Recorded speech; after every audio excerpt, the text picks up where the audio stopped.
ക്ഷേത്രാങ്കണം നിറഞ്ഞ ഭക്തജനങ്ങളെ സാക്ഷിയാക്കി മണ്ണാർക്കാട് അരക്കുറിശി ഉദയർകുന്ന് ഭഗവതി ക്ഷേത്രത്തിൽ പൂരത്തിന് കൊടിയേറി. മൂന്നാം പൂരം നാളിൽ വൈകിട്ടായിരുന്നു കൊടിയേറ്റി നടന്നത്.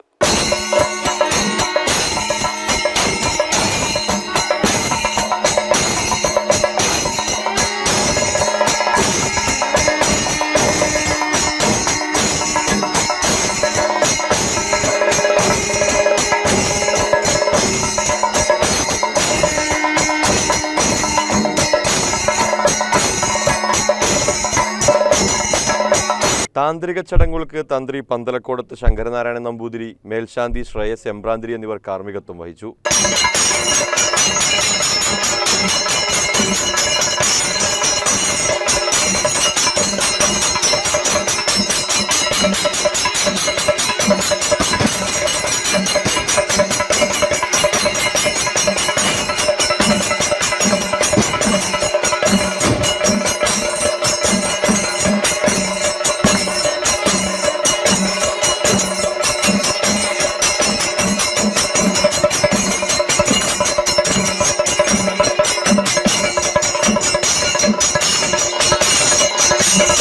തുടർന്ന് ക്ഷേത്രം തന്ത്രി കൊടിയേറ്റ് നിർവഹിച്ചു. മാനേജിംഗ് ട്രസ്റ്റി KM ബാലചന്ദ്രനുണ്ണി, പൂരാഘോഷ committee president KC Sachidanandan, secretary M Purushothaman, PK Mohandas എന്നിവർ പങ്കെടുത്തു. കൊടിയേറ്റിനു ശേഷം ആറങ്ങോട്ടുകര ശിവന്റെ നേതൃത്വത്തിൽ തായമ്പക അരങ്ങേറി. തുടർന്ന് കൊമ്പുപറ്റ്, കുഴൽപ്പറ്റും നടന്നു. നാലാം പൂരം നാളായ വ്യാഴാഴ്ച രാവിലെയും രാത്രിയും ആറാട്ടെഴുന്നള്ളത്ത്, വൈകിട്ട് ചാക്യാർകൂത്ത്, നാദസ്വരം, പനമണ്ണ ശശിയുടെ നേതൃത്വത്തിൽ തായമ്പക, രാത്രി 8-ന് നൃത്തപരിപാടികളും അരങ്ങേറും. CCN മണ്ണാർക്കാട്.